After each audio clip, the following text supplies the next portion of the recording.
ముగ్గురు ఇక్కడే ఉండమంటారా? పోయిన జన్మలో మనం చేసిన పాపాలే ఈ జన్మలో బంధాలంట. పోయిన జన్మలో ఎన్ని పాపాలు చేశాను. పోమంటారా? ఓటమంటారా?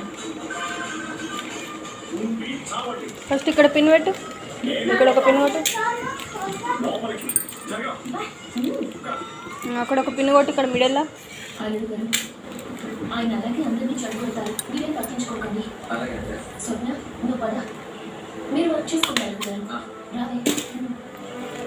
పిల్లలకు కూడా పుట్టలు వేయడం నేర్పించాలనే ఉద్దేశంతో ఇలా వేయించడం జరుగుతుందండి. ఎందుకంటే వాళ్ళకు కూడా తెలియాలి కదండి. ఒకవేళ మనకు అడ్జస్ట్ కాలేనప్పుడు వాళ్ళు వేసుకునే విధంగా ఉండడం కోసం ఈ విధంగా నేర్పిస్తున్నాను. మళ్ళీ ఇంకో సైడు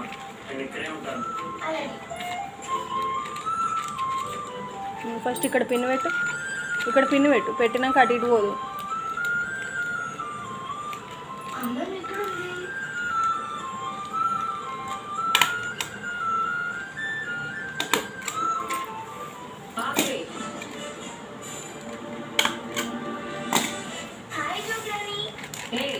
మా ఇంటికి ఎందుకు వచ్చావు? అమ్మమ్మ కోసం. ముందు నువ్వు బయటికి పో. ఏం పారు, చిన్నపిల్లల మీద ఏంటి ప్రేమ చూపిస్తున్నావు? నువ్వు అలా పిలవు కదా. Good bye. చూసారా, కంప్లీట్ అయిపోయింది. ఎన్ని లోతులు ఉన్నాయో అమ్మా, మీ తాత వివరిస్తే గానీ నాకు అర్థం కాలేదు. అది కాదు పారు. వద్దురా నాయనా.